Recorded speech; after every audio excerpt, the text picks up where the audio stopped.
Let's talk some wrenches real quick. Let me actually see if I got a Craftsman over here.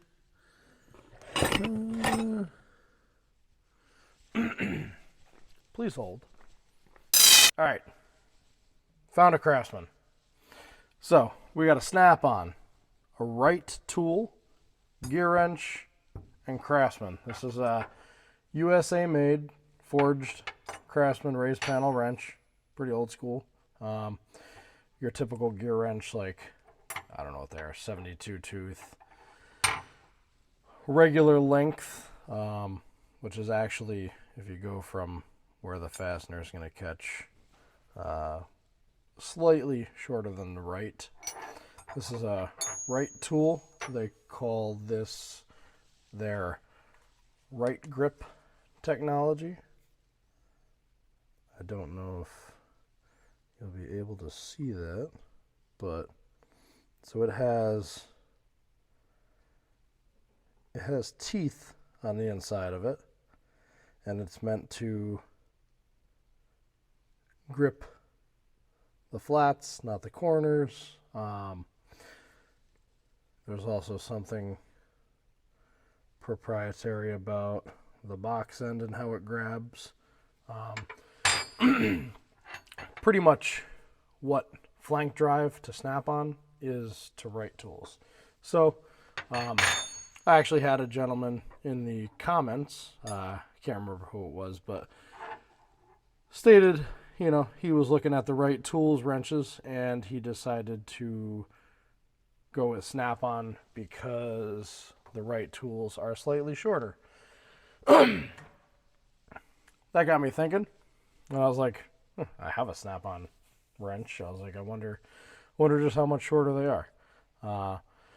When I bought the Wright Tools, it was to replace all of my Craftsman raised panel USA made wrenches. As you can see, the Wright Tools is maybe a ½ inch longer than the Craftsman. So right there in that move, I jumped up to a longer wrench to begin with from what I had originally had for the longest time. The main thing that sold me on the Wright Tools was USA made at a price that was substantially less than the snap-ons. Something there seems to be magnetic. The other thing you'll notice is the Wright Tools wrench is much thicker than the snap-on wrench. The snap-on wrench is about the same thickness as my gear wrench, and the old raised panel wrenches, these were pretty thick too, especially towards the center where that raised panel is. But even still, the Wright Tools is by far the thickest wrench here. Just for a quick reference,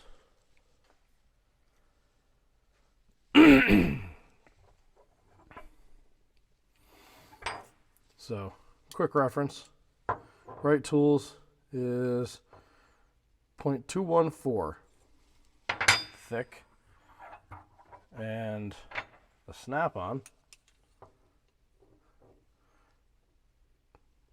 0.168.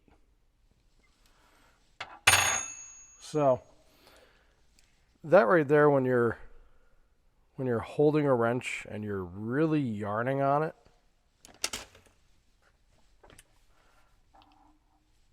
honestly, in my opinion, that 1 inch difference that they have, right? Let's see. This is 8 1/8, and this is 7 1/8. So pretty much 1 inch exactly. That inch of leverage if I really need that inch of leverage, I'm gonna probably put a different tool on it if I can. I would rather put this thick wrench in my hand and really put some strength on that thing. You know, I can't flex that wrench at all. I can actually bow this snap-on. It's an interesting comparison because I never really thought about putting them both side by side and comparing them. And once that comment popped up, I was like, you know what? I've got both of those. So very interesting to see. I actually have a digital scale here, and I don't know if you can see the numbers or not, but we're gonna go the snap-on, and it's 3 ounces for a 13 millimeter. The Wright Tool is 3.6 ounces, and it's shorter. So this is a very nice wrench to hold. Like, when you put this wrench in your hand, it's got some weight to it. Like, not that 0.6 ounces is going to fatigue your hand over the day. So, in my opinion, I'd much rather have this wrench than the snap-on. And, you know, if I needed to make a wrench longer, you can always buy a wrench extender, or you can do the typical double wrench trick. So, just food for thought. I know Wright tools are a little harder to come by than, say, Snap-on, but for my money and where I decided to spend it, I'm pretty satisfied with the Wright wrenches. So far they were real good. I've had them for about, I don't know, going on 2 years now, maybe a little longer. Definitely leaps and bounds step up from the old Craftsman flat panel wrenches that I used to have. USA made, but guarantee you if you go turn this into Lowe's or call Craftsman and get it warranted, I bet you the new one does not come stamped, forged in the USA. All right, guys, that's been a couple wrenches. We're going to catch you later.